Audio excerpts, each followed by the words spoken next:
Okay, hopefully this can fit in frame.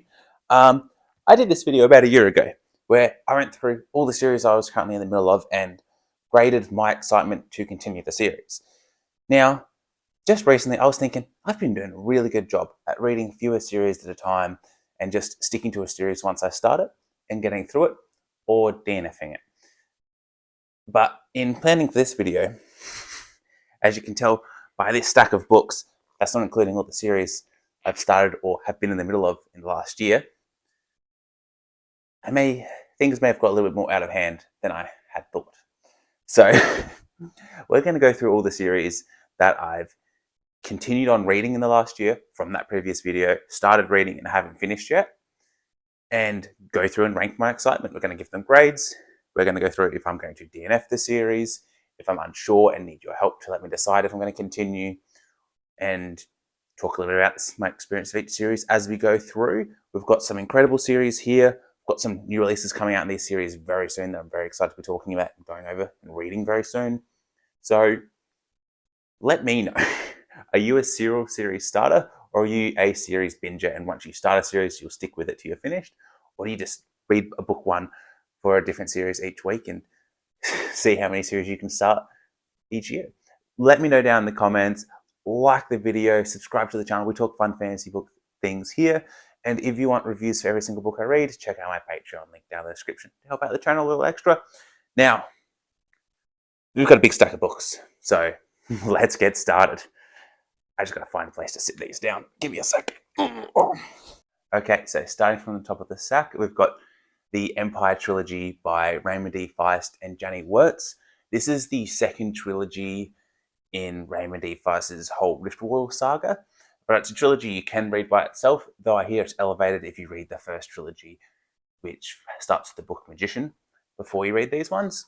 But I just jumped straight in because I love Janny Wurtz and I wanted to see her series here. And what we have in the Empire Trilogy, which I'm on book 2 of right now, I'm halfway through 7 of the Empire, and this series is continuing to level up for me. But in this series, we are following a young noble-born Mara, who at the beginning of book 1, chapter 1, page 1 of book 1, her father and brother have both passed away, and she now inherits the family estates, the armies, the titles. And she must now play the game of houses to keep her family house alive, to look after all her peoples, and to keep her family name alive. And this is a just hugely political driven series. The world building is low. We're in a very honorable culture, and it is just non-stop politicking, great pacing, very easy reading style to read. Excitement to continue this. I'm going to finish this in the next month, so I will give it an A-level excitement. It's just been great political fantasy with really great characters. I'm loving the new main character added in the second book and the new perspectives he is adding to the story. Really great series. Definitely worth checking it out if you haven't already. Then the next series we're going to jump into, The Bound the Broken by Ryan Cahill. I am still at the exact same spot I was last year when I made this video. I have read the first 3 main books and the first 3 novellas in The Bound the Broken. So I am up to Of Empires and Dust, the most recent novel, book 4. And I was super excited about this series when I finished Of War and Ruin. It was one of the first videos I ever made, was me talking about Of War and Ruin and The Bound the Broken. But since finishing that and catching up on the series when I've read a lot more books, and the thought of going back and re-remembering all the things that have happened in the previous books of the series and reading a book that is as chonky as it is, when the reviewer that got me into it, Matt's Fantasy Book Reviews, he didn't enjoy Of Empires and Dust. It's a 51-hour audiobook, so that makes me a bit apprehensive of whether I want to continue or not. And also my girlfriend Marsha just despises this book, so I just haven't had much thoughts to continue this one, though I loved it when I read it. It felt like Eragon meets the Faithful and the Fallen. Do I want to pick up that 51-hour audiobook? Is it worth it? If you've read it, please let me know your thoughts on it down in the comments. I need to know. But at the moment, we'll put this at a D+, C- level of excitement to continue. But let's bring those grades right back up and talk Shadows Upon Time, or book 7 of Sun Eater. I've read the entirety of Sun Eater. I actually have just received an advanced reader copy for Shadows Upon Time, which is coming out in November. And this is one massive book. Now, Amazon says it's only 928 pages, only 928 pages. But why I say that is this book feels like it's longer. My Kindle is telling me I've still got like 30 hours of reading. It's telling me this whole book is going to take me about 35 hours. Though I may just be reading this in the evenings and my reading pace is a bit slower as I'm drifting off to sleep. But Sun Eater, from book one, this has been one of my favorite series. The writing is incredible. And I'm interested in how Hadrian Marlowe blows up an entire species of aliens, takes out a son and his own emperor. We're told this on the blurb of book one, and I'm still hooked and engaged to see how this happens. I'm 18% into Shadows Upon Time, this huge chonky book, and it has been really good so far. I'm going to save more of my thoughts for once I've finished it, and I'll do a proper review and I'll talk about it in my wrap-ups, so make sure you're subscribed for that. But I just forgot how beautiful the writing is for Sun Eater. Christopher Rocchio is just an incredibly talented author. He definitely has solidified himself as one of my favorite authors, writers. Now, can he finish off the series? I hope so. A+ level of excitement. The only reason it's not an A++ is the book is just so massive. It's going to take me a while to get through. Now, dropping that excitement level back down to a series that is probably going to be a series which is probably going to be a series I won't finish, is the Empire of the Wolf trilogy by Richard Swan. I read The Justice of Kings earlier this year, which is a murder mystery detective story meets epic fantasy with some horror elements where we've got some necromancy. And in this story, we're following a king's justice who is someone that is a detective, judge, jury, and executioner that goes around the empire delivering the king's justice. They have some magical abilities around necromancy and being able to make people tell them the truth. And this series is all potential, but the book really didn't deliver for me. I found the writing a little bland, the world a little plain, the characters very dry, and yeah, it was a book that had all the potential, all the right ideas, but I felt like just the writing wasn't there for me. The characters, the world, it just lacked in all those areas, but the ideas were incredible. So if the writing, the characters, the world building all improves later in the series, let me know. I may pick it up. But for now, I won't be picking this one back up. D level excitement. Now, going from a series I probably won't finish to a series I definitely won't be finishing, the Kingkiller Chronicles by Patrick Rothfuss. I had to force myself through book one so I could get a full perspective on this book and understand that, yes, this is not a book for me. This is not a series for me. The Name of the Wind. If it was a book one of like a 7-book series, I may have continued. I may have seen the potential for where it could go. But knowing this is book one of a trilogy where there's only 2 books out and could only ever be 2 books out, and the hype for this book, we don't even get a completed story at this. We get a main storyline hinted at early on in this book, which we only get hints of throughout the rest of the book, and we never really continue. We are getting the first 15 years of our main character's life, and our main character, he tells us on the back of the book in the blurb, he tells us on page 50 all these incredible things that he's done through his life. Then he proceeds to tell us about the first 15 years of his life, where he doesn't do much interesting stuff, and he draws out the story in just the longest manner where he gets nowhere. And I was just frustrated the whole time reading this book. Some really good writing, some really good world building, some fun moments, but overall, this is not a series I'll be continuing because it was a lot of book, but not much story. But there was some good atmosphere, some good world building, some good moments. But this is not a series for me. Then a series I will be picking back up and giving another go that is just on a pause for me at the moment is Memory, Sorrow and Thorn by Tad Williams.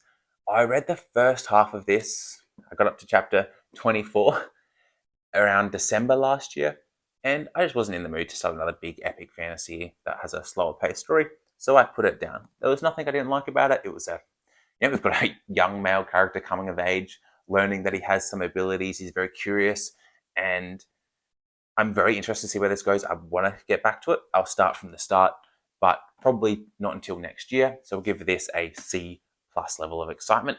But I'm predicting once I've cleared up this TBR pile and the books I want to read in the series I'm in the middle of, I'll have some more excitement to continue Memory, Sorrow and Thorn. Then continuing talking about classic fantasy, we have The Realm of the Elderlings by Robin Hobb, a huge 16-book series.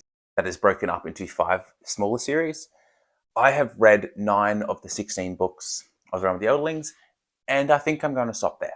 I had a really good time. I rated most of the books a 5 from book 1 to book 9, but the ending of book 9, the last third of the book, which was a few hundred pages, it was over 10 hours of audio, really dragged and really annoyed me in a lot of the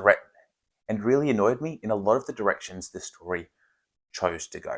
So for me, I've decided to put it down, and it hasn't entered my head to continue again. So we'll give it a D level of excitement to continue. But The Realm of the Elderlings is still incredible. I still had a great time with all those books I read before the last one, and I think this is something a lot of people will love if they want character-driven stories, if they want just the coziest writing style. I know there's some, like sad, traumatic events, or, our character's very gloomy in this book, but the writing style is just so cozy. You just feel like you're swept up and put in front of a fireplace with a blanket over you. You just get lost in this world, as we can just connect to our characters and get inside their heads and just see the world as they see it. Great stuff, but I don't think I'll be continuing this anytime soon. Now, something I will be continuing very soon. Fun story, was looking at my emails yesterday and I saw something from the post office, and I've got a book coming for me in the mail from Text Publishing, and that rung a bell because they hadn't let me know that they're sending anything, but I had sent a request to get my hands on an advanced reader copy of Strength of the Few. So, what are we talking about? We're talking about the Hierarchy Trilogy by James Islington, which so far only has The Will of the Many out, but book 2, The Strength of the Few, is coming out in November. This is B level of excitement for me. I had a really good time with book 1. It's another one of those young coming of age stories. We have got a prince from a kingdom that has recently been wiped out, and he is trying to find a way to survive in the empire of the hierarchy system, where everyone has some sort of ability that they call will, and they seed it onto someone else, and it creates a hierarchy system where you feed your power to someone, a bunch of other people do that as well, and then that person seeds their power to the next level up, and the further up this hierarchy you go, the more powers you have. So it takes the will of the many and gives the strength to the few. If you want to use the titles as a good way to remember the rules of how this magic system works. Now, our main character, he doesn't want to lose any of his will. He doesn't believe, his whole culture that he came from doesn't believe in ceding will to other people. But this hierarchy empire has just taken over, and he's trying to find a way to survive. He ends up in an academy, and he ends up getting thrown in and around a lot of the political players of this hierarchy empire, and he's trying to find a way to bring it down from within. So very much that Red Rising type of story, but in a fantasy setting. A lot of Roman-inspired world building, as you can tell by this cover. And yeah, I had a really good time. I had a little bit of issues with the main character's motivations in book 1, where they didn't seem to align with his actions. But by the end of this book, I feel like that problem was solved in a way where now he is in a spot where his motivations will line up with his actions. So I'm very excited for Strength of the Few, but it's a B level excitement, not an A level excitement, just for that one main reason that took away from my enjoyment of book 1. But now I'm going to have to power through my Shadows of the Time advanced reader copy on my Kindle. So when my Strength of the Few copy comes, hopefully that's what's coming. I don't actually know. I'll be able to fly through that. Now, another series that I mentioned in this video last year that I put the pause on and still haven't continued on is DarkBlade by Andy Peliquin. And this is one's going to say a C level excitement that it was last year. And I think just with Andy's books, he's got so many, I get a little overwhelmed. But I've read about 10 of his books now, and I always seem to have a good time where we just get dark action fantasy. His DarkBlade series is his main series. It's going to be 15 books in total. I believe he's got 9 out now. And these are big books, which is the reason I haven't kept continuing with these ones yet, is I love Andy's books because he does dark assassin fantasy stories. This one is his main dark assassin. We've got a half demon assassin that is just John Wick meets fantasy. And they're a little long for me for that style of fantasy where I want to, it's like a lighter read, an easier read, something to just reset my brain. So I love Andy's books for that. But when they're a bit longer, they can wear me down a little bit like DarkBlade did. But I will continue this series at some point once I've freed up that TBR space a little bit. But just the length of these books has held me back from continuing, especially knowing that there's 8 more of them to go. Now, ever since I read this next book earlier in the year, I've just been looking for an opportunity to talk about it again. I haven't found one, but today I get the chance. Another book written by a friend of mine. This is Tears of the Fallen, Book 1 of Mercy by Chance Dillon. I had such a good time reading this book. It's the first book of a planned 4-book series consisting of two book arcs. And I am really annoyed that Chance hasn't released all the next books yet. I have to wait till March to get my hands on the second book in this series, and I'm not happy with that. This was one of my favorite books this year, and the vibe and atmosphere of this book is what I've just been craving ever since I finished reading it. Now, Chance likens this to an Abercrombie meets Erikson, which I can definitely see, but just dial that humor back a little bit because you're not going to compare to those two in humor. No one can compare to Abercrombie and Erikson when it comes to writing jokes, unless like Christoph and Terry Pratchett. Those 4 authors are elite at humor. But world building and scope, there is definitely Malazan elements in Mercy, Tears of the Fallen. He's taken some inspiration from video games. Let me check which one. Elden Ring. The world building is huge and rich. This land of Mercy has had a plague-like event wipe it out. There have been wars very recently. There has been a lot of upset, turmoil, and just war and loss over the lands of Mercy in the last 50 years. And you can feel that in every single one of our characters. You can feel they are well-rounded characters that have lived their life before this book and are shaped by those events. But the lands hasn't stopped chaining. There's war coming again, and our characters are preparing for it. There's a lot of interesting things going on with the magic of this world, and this book starts off where we're just following a couple of people, but by the end of the book, we end up getting in the heads of a lot of different characters.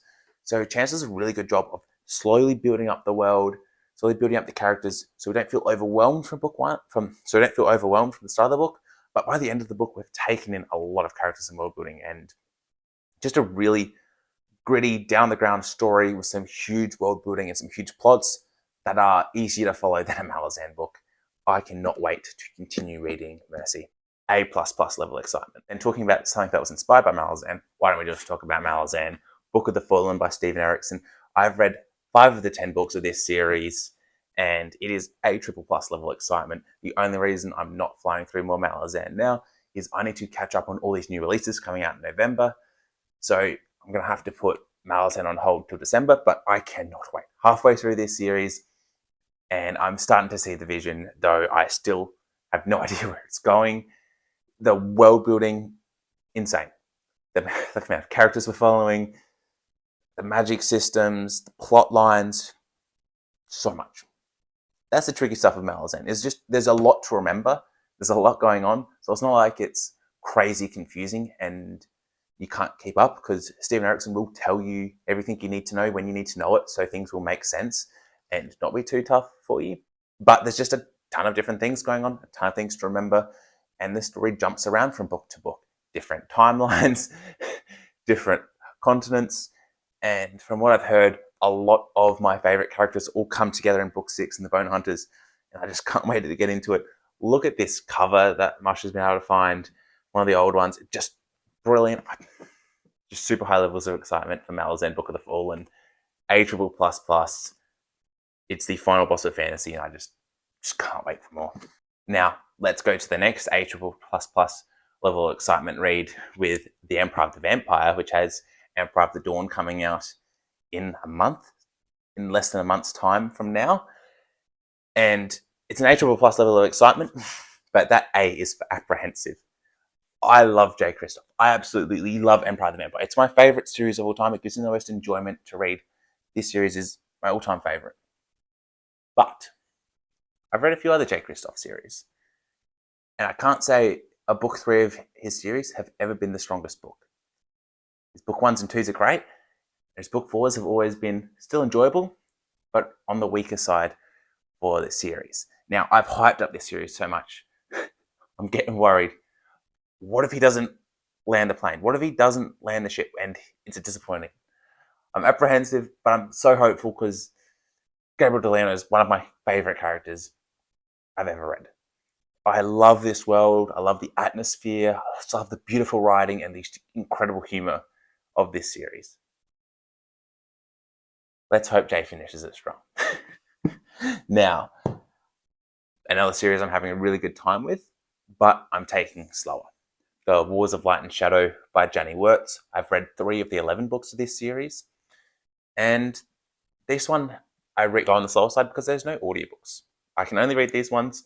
And with Janny's prose, which uses a lot of archaic language, it's very flourishing prose. I really enjoy it because it transports me into her worlds. Because the way she writes, I have to give it my full attention. I find myself getting immersed into her books deeper than I do some other books because I can't turn my brain. I have to be fully 100% giving my attention to every page. But because of that reason, it uses a lot of brain power. So I can't always be reading a Wars of Light and Shadow book. So it's a minus level of excitement for that. But every time I'm reading Wars of Light and Shadow, I'm having a great time. It's very much the best of what classic fantasy is in my brain. The world building is huge, unique. Every time we're in a new setting doing something, I feel like Janny has gone back in time, gone and done this thing for years and years, so she can, and some of these things she actually has gone and traveled around the world to do, so she can give us that exact setting and feel in the book, where, say, someone's on a ship sailing, we feel very much in that setting. Someone's riding a horse for days and days and days, we feel like we've got saddle sores ourselves. Immersion, next level. Really good, interesting characters where I'm feeling the characters from both sides of the conflict. Incredible series. Wars of Light and Shadow. We've got 2 half-brothers, both princes. One's got powers of light, one's got powers of shadow. This is their story. Incredible fantasy. Now, going to a really classic fantasy series, but one I need your help on whether I'm going to continue this one or not. And this is exactly where I was at last year with it. The Elric Saga by Michael Moorcock. I am still just halfway through the second story in this series, and I have all these books. I thought these editions were just incredible. I got my hands on them when I could. And I enjoyed the first story. They're like really shorter ones, so you can see that bookmark there is halfway through the second one, so they're pretty short. And the second story it's going nowhere and taking forever to get there. So I put it down. Just have not been enthused to pick it up. I tried picking it up halfway through, like since I made this last video, and read a couple of chapters. It just went nowhere. So I put it back down.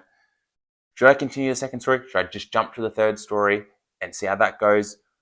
What should I do with Elric? How can I get some excitement for this series again? Because I absolutely have zero excitement for it at the moment. What do you think? But the first story was just fun, fantasy, interesting world building, very quest feel, very simple laid out story, which we're following Elric, who's kind of like a dark elf from a empire that used to be huge, but is now just stuck on an isle where they have dragons. Very interesting stuff. Should I continue? Let me know. Then a series I also had on last year's video, but have continued reading and got to the point where I wanted to get to, is Dune by Frank Herbert. So Frank Herbert has released 6 books in his Dune universe. I've read 4 of the 6, the 4 that follow the Atreides family, and I believe the next 2 books still continue in the same universe along the same lines, but following the next arc of the journey where things go. So my big plan for the last year was to get through those next 2 stories. They were incredible. I can't wait to reread Dune. And I am definitely going to be reading books 5 and 6 in this series because there's just so much great stuff about Dune. There is so much philosophy.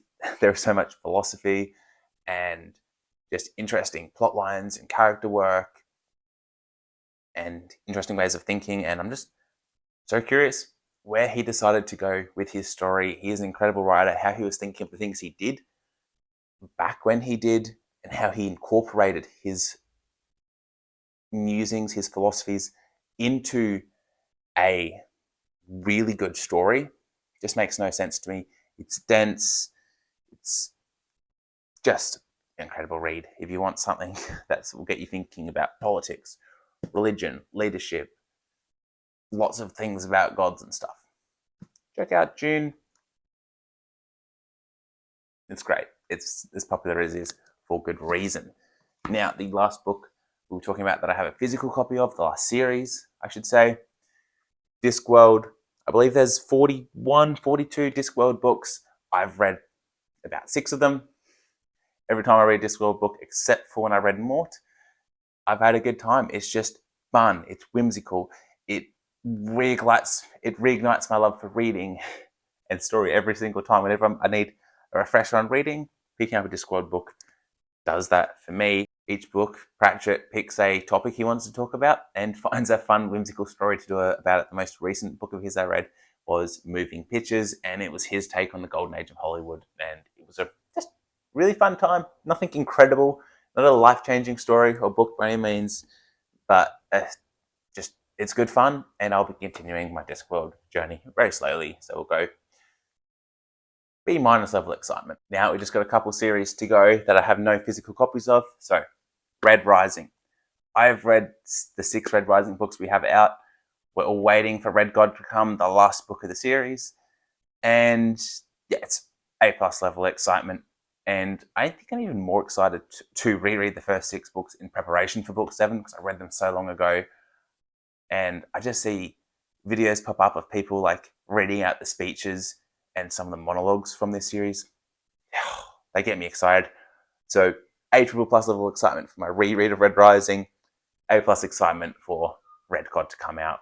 Then the next series, I had started reading at the moment, but I had to put it on pause as my Shadows Upon Time arc came in, is the Edan Trilogy by Philip Chase. I read the first book, The Way of Edan, earlier this year, had an incredible time. I even made a whole video just for the one book because I enjoyed it so much. It's a combination of classic and modern fantasy in the sense that it's like classic fantasy, world building, coming of age, young character, learning that they have more like magic and abilities and learning those powers. But also there's prophecy, then modern in the sense that the pacing is ruthless. We get a ton of storytelling. We get a ton of story every single chapter. There's no wasted pages. Any extra sentences that Philip could take out, he has taken out. So it's just a full-on punch you in the face book where you just get story, characters, religious elements, tons of politics, just all going at once. We've got a continent set to go on war. We've got a continent set to go to war with a religious conquest, and it's a series you definitely need to pick up. I am A levels of excitement to continue reading this book. The start of Prophet of Edan that I got to read before my Shadows of the Time arc came in was really great, and yeah, can't wait to continue there. Then the last series we'll talk about today is Dungeon Crawler Carl by Matt Dinnerman. I got halfway through book 6 earlier this year, and this came right when I had a big stint of back pain. So it could be the back pain that led me to just get sick of this book and put it down. But I felt like we were getting a little samey. The books were getting longer, and we weren't getting as much of the interesting, bigger plot of the series that I wanted to get. So it led me to putting the series down. But my friend's reading along the series at the moment. He's getting to book 6 later this month, and I'm going to give it another go this month with him and see if I can get back into Dungeon Crawler Carl. So I'll let you know in my wrap-up video if this is something for me or not, if I'll be continuing Dungeon Crawler Carl. Let me know, how many series are you in the middle of at the moment? Should I continue any of the ones that I've talked about today that I haven't really had the best time with so far? Thank you so much for watching this video. Make sure you subscribe so you can see all the follow-up to all of this, and just have a great day.